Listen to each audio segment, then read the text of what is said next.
وعلى آله وصحبه ومن والاه. خۆشەویستان، لە باسی بەسەرهاتی زەکەریا و یەحیا پێغەمبەر صلی الله عليه وسلم تەواو بووین.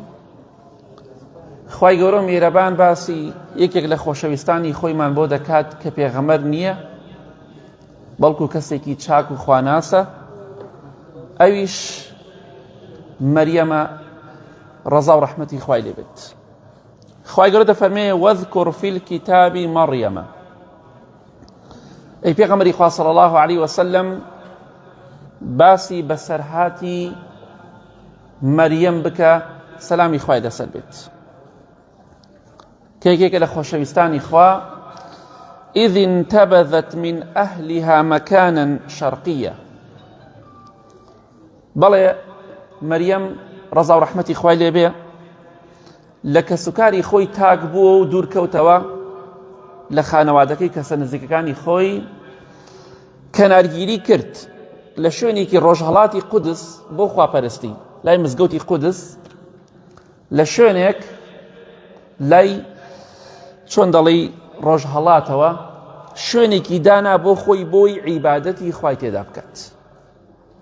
ئافرەتێکە ئیماندار ڕەزا و ڕەحمەتی خوای لێ بێ دەیەوێت عیبادەت بۆ خوای پەروەردگار بکات. لە پێش ئیسلامە ئەوە هەبوو کەسانێک هەبوون دەچوونە شاخێک، دەچوونە شوێنێکەوە، ئیتر بۆ خۆیان عیبادەتیان بۆ خوای گەورە دەکرد. بەڵام لە ئیسلامدا ئەو شتە ڕێگەی پێ نەدرا. ئەوەی کە عیبادەت دەکات دەبێت بێ بۆ مزگەوت. خەڵوە و نازانم چی ئەم شتانە لە ئیسلامدا نییە. بەم شێوەی کە ئەمڕۆ هەیە تەنها لە مزگەوت هەیە عیبادەتی خوا دەکەی. مەریەم ڕەزا و ڕەحمەتی خوای لێ بێ لە کەسوکارەکەی خۆی دوورکەوتەوە، بەڵام بۆچی؟ بۆ ئەوەی عیبادەتی خوای گەورە بکات. خواناسان وەکو ئێمە نەبوون. ئەو کاتە دڵیان خۆش بوو کە عیبادەتی خوایان دەکرد. ئەو کاتە دڵخۆش بوون کە لە پێناو خوادا ماندوو دەبوون.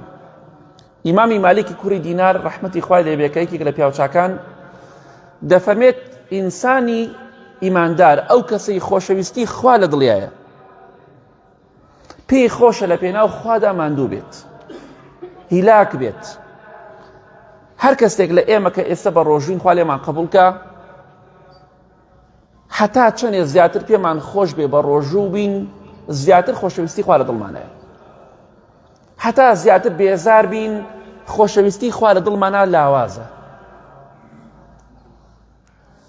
مەریەم ڕەزا و ڕەحمەتی خوای لێ بێ لە کەسوکاری خۆی دوور دەکەوێتەوە، نەک دوورکەوتنەوەیەکی زۆر، لای مزگەوت قودس، لەوێ لە شوێنێکدا بەخۆی کەنارگیری دەکا و عیبادەتی خوا دەکات. فەتەخەذەت من دونهم حیجابا. لە نێوان خۆی و کەسەکانیدا پەردەیەک، بربەستێکی دانا بۆی لەو شوێنەدا عیبادەتی خوا بکات. کەواتە ئەم زۆر حەزی کردووە، ئافرەتێکی ئیماندار بووە، حەزی کردووە عیبادەت بۆ خوای گەورە ئەنجام بدات. بۆیە وازی لە خۆشیەکانی دنیا هێنا، لە شوێنێکدا عیبادەتی خوای گەورە و میهرەبان دەکات. کەواتە ئەوە بزانین ئینسانی ئیماندار زۆری پێخۆشە عیبادەتی خوای گەورە بکات. یەکێک لە پیاوچەکان کە ئیمامی ئەبوو عەیاشی ئەلقەتانە دەفەرمێت، لە شاری بەسرە ئافرەتێکی زۆر ئیماندار و خواپەرست هەبوو. ئەم ئافرەتە ناوی مونیبە بوو. مونیبە بەڕاستی مونیبە بوو، واتە زیاتر ئەگەڕایەوە بۆ لای خوا، بەردەوام بۆ لای خوا دەگەڕایەوە. ئەم ئافرەتە لە شاری بەسرە لە سەردەمی سەحابە و تابعیندا، بە تایبەتی لە سەردەمی تابعینە، مونیبە ئافرەتێک بوو بە نمونە دەهێنرایەوە ڕەحمەتی خوای لێ بێ بۆ عیبادەت و خواپەرستی. بەڵام کچێکی هەبوو، کچەکەی لە خۆی خواپەرستر بوو، کچەکەی لە خۆی خواناستر بوو. مونیبە چەندێ خواناز بوو، کچەکەی زیاتر خواناز بوو.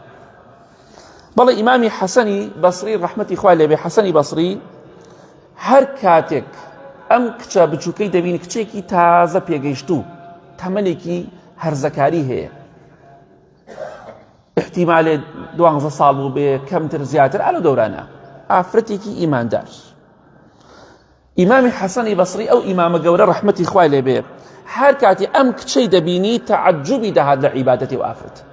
سەری سڕەما ئەم منداڵە چۆن ئەوەندە عیبادەت بۆ خوا دەکات. ئاخر ئەو منداڵە خۆشەویستی خوا لە دڵیایە، ترسی خوا لە دڵیایە. بەڵێ ئافرەتێکی ئیماندار گەنجێک هاوشێوەی ئەو کچانەی کە ئێستا لە زانکۆکان پانتۆڵێکیان لە پێی و قژیان بەرداوەتەوە. ئەم کچە ئیماندارە هاوشێوە لە تەمەندا، هاوشێوەی ئەوانەیە کە ئێستا نوێژ ناکەن، سافیرن. ئەم کچە ئیماندارە ڕەحمەتی خوای لێ بێ ئیمامی حەسەنی بەسری معجیبی بوو، زۆر معجیبی بوو، چونکە بەڕاستی عیبادەتێکی دەکرد لەگەڵەوەدا تەمەنێکی مناڵی هەبوو. لەو تەمەنەدا خەڵکی بەو شێوەی عیبادەتی خوا ناکات. ڕۆژێک ئیمامی حەسەنی بەسری ڕەحمەتی خوا لێ بێ دانیشتبوو لە مزگەوت، پیاوێک هات بۆ لای وتی ئەی ئیمامی حەسەنی بەسری ئەزانی ئەو کچە نەخۆشە خەریکە دەمرێ؟ ئەو کچە گەنجە لە سەرمەرگایە، حاڵی زۆر خراپە، بۆ ناچی سەردانیەکی بکەی، ئەمی زۆری خۆشەویست، چکە ئافرەتێکی زۆر ئیماندار بوو. بەڵێ ئیمامی حەسەنی بەسری ڕەحمەتی خوا لێ بێ بە پەلە ڕۆشت بۆ ماڵی مونیبە بۆ لای کچەکەی. کاتێکە کچەکە تەماشای ئیمامی حەسەنی بەسری کرد، بینی دەستی کرد بە گریان، زۆر گریا. ئەم کچە ئیماندارە، نەخۆشیێکی سەختی هەیە، لە کاتی مردندایە. بۆی خۆشەویستانی خوا زۆر جار خوای گەورە تووشی نەخۆشی و دەرد و بەڵایان دەکات. خۆشەویستی خوا صلی الله علیه وسلم بە نەخۆشی ڕۆشت، وفاتی کرد نەخۆش بوو. بۆیە کەسێ نەخۆش کەوت وا نەزانی خوا ڕەقی لێیەتی. نا، بێگومان ئەم ئافرەتە کچە ئیماندارە کە تەماشای ئیمامی حەسەنی بەسری کرد ڕەحمەتی خوا لێ بێ دەستی کرد بە گریان. ئیمامی حەسەن فەرمووی بۆ دەگریت؟ ئەی ئەو کچەی خۆشتم دەوێ، خۆشەویستەکەم. مەبەستی خۆشەویستی یانی چۆن؟ یعنی ئەی ئەو کەسێک کە من تۆم خۆشەوێ لەبەر خاتری خوا. کچە ئیماندارەکە، کچە خۆشەویستەکە بۆ دەگریت؟ فەرمووی وەڵاهی ئیمامی حەسەنی بەسری ئەزانێ بۆچی دەگریم؟ بۆ ناگریم دەمرم و گەنجم و مناڵم، بۆ ناگریم دنیا بەجێ دەهێڵم. وەڵاهی بۆ دەگریم گەنجێتیم خۆڵدای ئەپۆشێ، بە گەنجی دەمرم و خۆڵدام ئەپۆشێ. وەلەم ئەشبع من طاعەتی ڕەبی، بەڵام بەخوا تا ئێستا تێر نەبوومە لە عیبادەتی خوا، تێر نەبوومە لە عیبادەتی خوا. بەپێی ئەوەی کە تێر بم، چۆن ئینسانێ نانێک دەخوات تێر دەبێ، هێشتا ئەو عیبادەتی کە بۆ خوای گەورە کردومە دڵم هێشتا تێر نەبووە، من دەمرم و تێریش نەبووم لە عیبادەتی خوا. ئەوە ئیماندارە، بەخوا بەهەشت قابیلی ئەوانەی یا ڕەبی پیرۆزیان بێت. دەگری بۆ ئەوەی کە تێری نەخواردۆ لە عیبادەتی خوا، تێر نەبووە. ئەوەندە بە چێژە عیبادەت لای ئەو، وەکو ئیمان زەعیفێک وەک ئێمە نییە. ئەو خەڵکە ڕەمەزان دێ ئەڵەی تووشی بەڵاو موسیبەتە بێ و ئیعدامەکرێ زۆربەی. خوای بەیانی ڕەمەزانە بێت و بەیانی ڕەمەزان بێت، کشتی هاواری دڵساوە ئیلا کەسانێکی کەم نەبێت بەداخەوە. ئاوا ئێمە عیبادەتی خوا دەکەین؟ بەڵێ کچەکە وتی ئیمامی حەسەنی بەسری گوێت لێیە دایک و باوکم چی ئەڵێن؟ من هێشتا لە عیبادەتی خوا تێر نەبوومە. گوێ لێیە دایکم بە باوکم دەڵێ بڕۆ قەبرێک بۆ کچەکەمان هەڵکەنە، بڕۆ قەبرێکی بۆ حازرکە و کفنی بکە بە کفنێکی جوان. دایکم ئاوا بە باوکم دەڵێ وەڵاهی من حاڵم زۆر خراپە دەمرم، بەڵام تێر نەبووم لە عیبادەتی خوا. وەڵاهی چۆن ناگریم؟ ئەگەر من ئێستا ئامادەم بکەن بمبەن لە بەسڕە و بۆ شاری مەککە، وەڵاهی حەقی خۆیەتی بگریم، زۆر بگریم، لە کاتێکە لەم شارە بمن بۆ ئەو شارە. ئەی چۆن ناگریم لە کاتێکە من حازر دەکەن بۆ تاریکی ناو قەبر؟ ئەو تا دایکم بە باوکم دەڵێ بڕۆ قەبری بۆ هەڵکەنە، کفنی بۆ حازرکە. ئەگە من بم بۆ شارێکی تر، من دەسەکەم بە گریان و زۆر ئەگریم. ئەی چ جای من بەرن بۆ ناو گۆڕێکی تاریک، من بەرن بۆ ناو قەبرێکی تەسک و تەنگ و تاریک، چۆن ناگریم؟ چۆن بێتاقەت نابم؟ بە تەنها دەمخەنە ناو گۆڕێکەوە. خۆشەویستان، ئیماندار ئابەش بەم شێوەیەیە حەزی بە عیبادەتی خوایە. مەریەمیش ڕەزا و ڕەحمەتی خوای لێبێ پێی خۆشە لە شوێنێکدا عیبادەت بۆ خوا بکا و چونکە خوای گەوری خۆش دەوێ و لێشی دەترسێ. بەڵام ئێمە ترسی خوا لە دڵمانە زۆر کەمە. بەڵام کاتێک کە عیبادەتی خوا دەکات لەو شوێنەدا مەریەم ڕەزا و ڕەحمەتی خوای لێبێ، سەلامی خوای لەسەر بێ، کاتێک کە عیبادەتی خوا دەکات لەو شوێنەی کە بۆ خۆی تەرخانی کردووە شتێک ڕوو ئەدات، ڕووداوێک ڕوو ئەدات. خوای گەورە دەفەرمێ فەئەرسەلنا ئیلەیها ڕوحەنا فتمثل لها بشرا سويا. خوای گەورە جوبرەئیلی نارد سەلامی خوای لەسەر بێ لەسەر شکڵ و شێوەی مرۆڤێکی جوان، پیاوێکی جوان، وەکو مرۆڤێکی تەواو هات بۆ لای مەریەم ڕەزا و ڕەحمەتی خوای لێبێ. مەلائیکەش سەلامی خوای لەسەر وەکو ئێمە نین. بەپێی قورئان و حەدیث جنۆکە لەگەڵ مەلائیکە ئەتوانن خۆیان بگۆڕن بۆ چەند شێوەیەک. دەتوانن خۆیان بکەن بە شێوەی مرۆڤ، شێوەی ئافرەتێ، شێوەی کەسێک، بە تایبەتی جنەکان و مەلایکانیش بە هەمان شێوە. چەندەها جار جوبرەئیل سەلامی خوای لەسەر بێت لەسەر شکڵ و شێوەی مرۆڤێک هاتۆ بۆ لای پێغەمبەری خوا صلی الله علیه وسلم. بەڵێ لە غەزاکانە چەند جار بەشداریان کردەوە وەکو شکڵ و شێوەی مرۆڤێک، بەڵام مەلایکێش بوونە. بەڵام ئێمە ئەو توانایەمان نییە. تەنها مەلایکە و جنۆکە خوای گەورە ئەوەی پێداون. جنۆکە خۆیان دەکەن بە گیانلەبەر، خۆیان دەکەن بە مرۆڤ، خۆیان دەکەن بە شت، بەڵام ئێمە توانایەمان نییە. کەواتە ئێمە لەوان لاواازترین زۆریش. مەلایکە زۆر بەقوتن سەلامی خوای لەسەر بێ، جنیش زۆر زۆر لە ئێمە بەقوترە. لە دوای مەلایکە و جن ئەمجا ئێمە قوتێکمان هەیە، کەواتە ئێمە زۆر لاوازین هەرچەندە لوتمان بەرز بێ. جوبرەئیل سەلامی خوای لەسەر بێ لەسەر شکڵ و شێوەی مرۆڤێکی جوان، پیاوێکی قۆز و جوان دێت خۆی دەکاتە ئەو شوێنی کە مەریەم لەوێدا عیبادەتی خوا دەکات، دەڕاتە ئەو غورفەیە، ئەو شوێنە. بەڵێ سبحان الله، بۆچی لەسەر شکڵ و شێوەی مرۆڤێک هات بۆ لای؟ لەبەر ئەوەی مەریەم ڕەزای خوا لێبێ زۆر نەترسێ، چونکە گەر لەسەر شکڵ و شێوەی خۆی بەهاتایە ترسناک بوو. پێغەمبەری خوا فەرمێ صلی الله علیه وسلم جوبرەئیلم بینی سەلامی خوای لەسەر بێ لەسەر شکڵ و شێوەی خۆی 600 باڵی هەبوو، 600 باڵ. ئەفەرمێ تەنها بە 2 باڵی نێوان ئەرز و ئاسمانی گرتبوو، 2 باڵی. ئەوەندە گەورەیە. مرۆڤ تەحەمولی ئەوە ناکات ئەگەر خوا یارمەتیت نەدا. بۆیە ئەمیش جوبرەئیل سەلامی خوا لەسەر بێ بە فەرمانی خوا لەسەر شکڵ و شێوەی پیاوێکی قۆزی جوان هات بۆ لای مەریەم ڕەزا و ڕەحمەتی خوای لێبێ، بۆی نەترسێ، بەڵام مرۆڤێکی کامل و جوان بوو. کەواتە ئێمە ئەو بزانین خوای گەورە کەسێکی خۆش بوێ، ئاوە مەلایکەی بۆ تەرخانەکات بێتە خوارەوە بۆ خزمەتی ئەو ئینسانە، با پێغەمبەریش نەبێ. جا کەواتە با خۆمان بە خۆمان دابچینەوە. وەڵاهی کۆمەڵی مەلایکەی زۆرێ لەم سەرزەوێدا خوای گەورە دایناوە تەنها بۆ خزمەتکردنی ئێمە. چاکە دەکەین، چاکەکانمان دەبن بۆ ئاسمان، سەڵاوات دەدەن سەر پێغەمبەری خوا صلی الله علیه وسلم، سەڵاواتەکەمان دەگەێنن بە پێغەمبەری خوا صلی الله علیه وسلم. کۆمەڵی مەلایکەی زۆرێ خزمەتی ئێمەی تاوانبار دەکات لە کاتێکە ئەوان تاوانیان نییە. جوبرەئیلی سەلامی خوای لەسەر بێ بە فەرمانی خوا دێتە خوارەوە بۆ لای مەریەم کە یەکێکە لە خواناسان ڕەزا و ڕەحمەتی خوای لێبێ، بەڵام لەسەر شکل و شێوەی مرۆڤێک دێ بۆ لای، بۆی نەترسێت. کاتێکە مەریەم ڕەزا و ڕەحمەتی خوای لێبێ دەبینێ پیاوێک هات، پیاوێکی جوان هات، چی دەکات؟ بەلایەوە سەیرە، چونکە ئافرەتێکی زۆر ئیماندارە، زۆر بە حەیا و بە شەرمە ڕەزا و ڕەحمەتی خوای لێبێ. فەرمی قالت ئینی ئەعوذ بالرەحمانی منکە ئین کونتە تەقیە. فەرمووی پەنا دەگرم بە ڕەحمان، بە خوای گەورە و میهرەبان لە تۆ، پەنا دەگرم بە خوای گەورە لە تۆ، خوای گەورە بمپارێزێ لە تۆ. ئین کونتە تەقیە، ئەگەر تۆ ئەهلی تەقوای.